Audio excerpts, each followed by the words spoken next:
Bonjour à tous et à toutes, je suis enchantée de vous recevoir à l'occasion de ce deuxième événement pour la Fondation Sheeran, Chirac Action for Nursing. Je suis également rassurée par votre présence car elle assure la pérennité de cette fondation qui ne serait rien sans vous. Depuis 2012 jusqu'à peu près mi-juillet 2018, nous avons payé une formation à 2050 infirmiers ainsi que en 2017, plus de 500 ont participé. Donc c'est un énorme succès. Nous tenons à respecter les valeurs de notre fondation pour le choix des thèmes formatifs. En effet, c'est chaque fois humanisme, expertise et bien-être du personnel et des patients qui font l'objet de nos choix. La dernière formation qui a eu un réel succès concerne la relation soignant-soigné et tout ce qu'on peut mettre comme humanisme dans cette relation pour la rendre la plus positive possible. Et nous avons choisi une formation dans le cadre de la communication non violente et l'assertivité. Cette formation a eu un tel succès que nous allons la continuer. Grâce à la Fondation Sheeran, j'ai pu bénéficier d'une formation de 4 jours en assertivité. L'aide de cette formation nous a vraiment aidé à pouvoir mieux déceler le besoin du patient par différentes techniques qu'on a apprises, comme le retardateur, donc attendre un peu avant de réagir, voir ce qui se passe,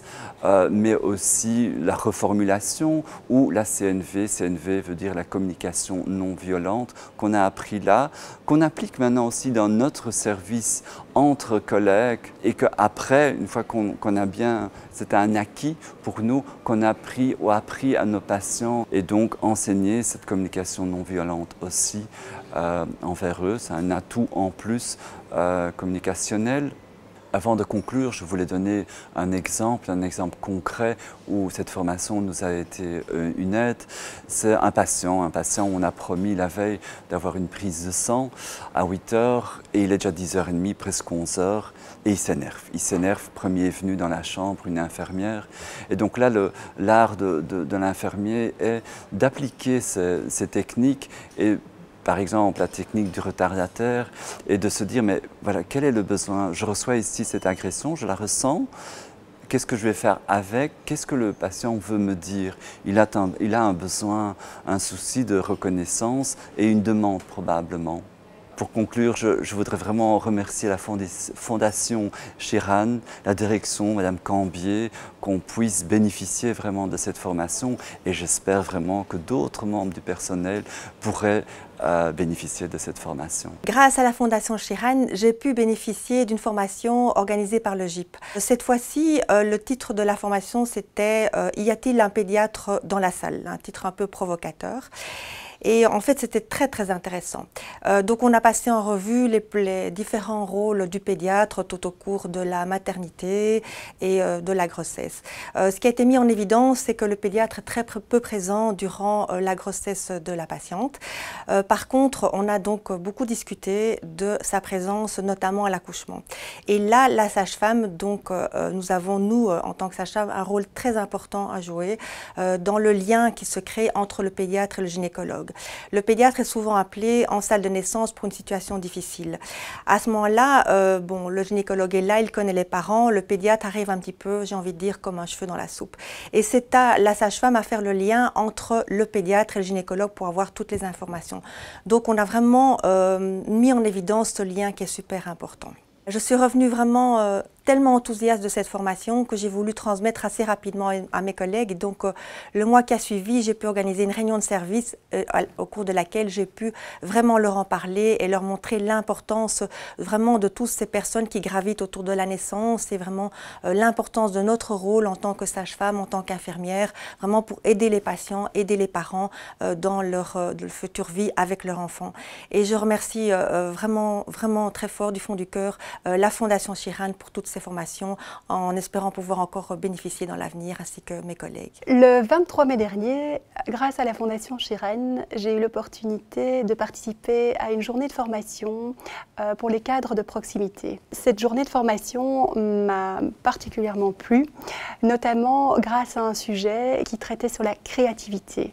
la créativité que nous pouvons développer au sein de nos équipes. Je travaille dans une unité à l'hôpital de jour médical, donc on traite des patients chroniques atteints d'un cancer pour la plupart, également d'autres patients, des patients atteints de sclérose en plaques, des maladies inflammatoires du côlon. Donc ce sont des patients que nous connaissons bien et avec qui nous pouvons vraiment créer un lien et une relation de confiance. La créativité, l'orateur nous a donné une image assez simple et qui m'a fortement séduite.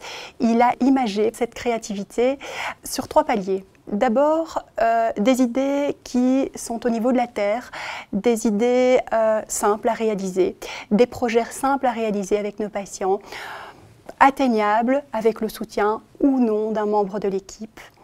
Ensuite, des idées qu'il imageait sous la forme d'une montagne, donc un peu plus difficile à gravir, atteignable bien sûr, mais évidemment avec le soutien et avec la collaboration de plusieurs membres de l'équipe. Équipe pluridisciplinaire, ce deuxième niveau, de façon très imagée, ce sont effectivement des projets que nous pouvons mettre en relation avec une relation de confiance que nous avons établie avec nos patients et que nous pouvons facilement et que nous pouvons atteindre.